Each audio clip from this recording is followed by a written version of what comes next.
Good morning. I'm now 66 years old, and I noticed that young people are listening to me, and I think this is how it is. I remember when I was a young person, I loved listening to old people. Not because I thought they were smarter, but they had stories to tell. Remember, old people, they had stories. And I thought about two of these stories this morning that I heard from old people. They talked about the forest. I was the first one. So they grew up close to forests, of course, farms, stuff, right?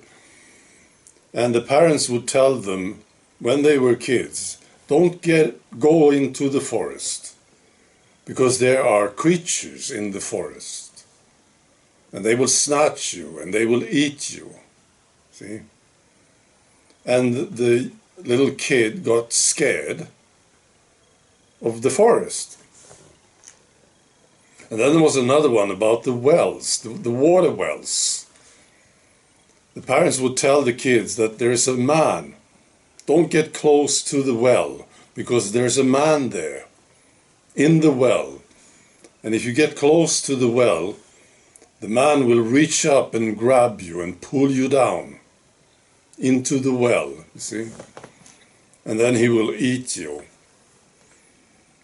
And again, the kids got terrified of the well, so they didn't go close to it, right? Now, of course, we understand why the parents would tell them this. They wanted to protect their children. They didn't want their children to fall into the well, which could happen, of course. And they didn't want the children to get lost in the forest, of course. I was thinking about this when I was looking at media today. They are doing it to us. We are the people in the wells. We are the creatures in the forests, right? And media, established media, they want to scare people of listening to us, right? So they say we are basically terrible people, scary. And it's been working, I think. People who are maybe starting to doubt media today, they are still careful with people like us because they are scared of us, see. There was actually a name for the guy in the well, right? I think it was my father who told me this. He said, his parents said, oh, there's a man in the well. He will pull you down. And his name is Olle. Olle in the well. And my father, he said, he was terrified of this. For many, many years, right? Really worked. So this is what media does. Now, media will not address the real problem with the COVID vaccine. They don't want to talk about it. They don't. So we have to. And eventually more and more people will start to listen to us and get the real information. And I'm going to tell you about something from California. This fantastic lady, Michelle Spencer. You will not find this in established media, of course not. So she was working as a labor and delivery nurse in this hospital in California, in Fresno. And she observed that stillbirths was rocketing, multiplying, right? So stillbirths at this hospital jumped. Before the COVID vaccine, it was 5.7 per 1,000 births. Right?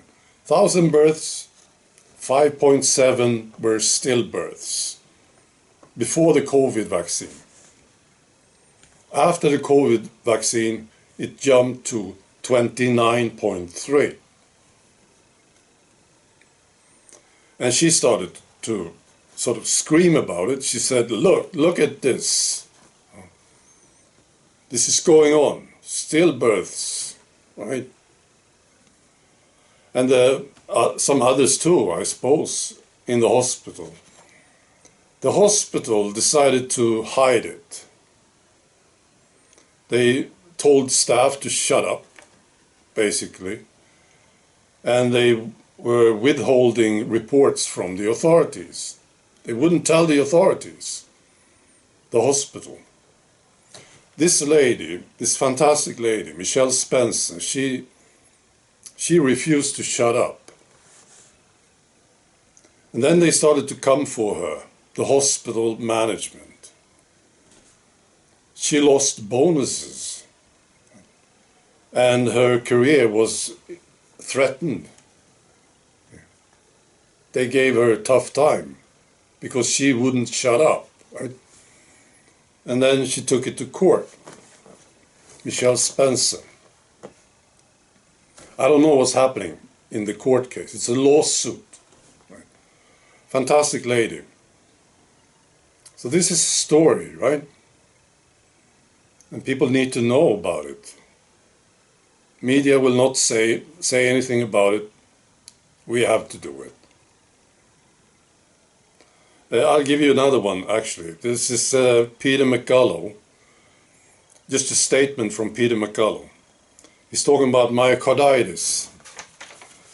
What are the odds for your child to get myocarditis?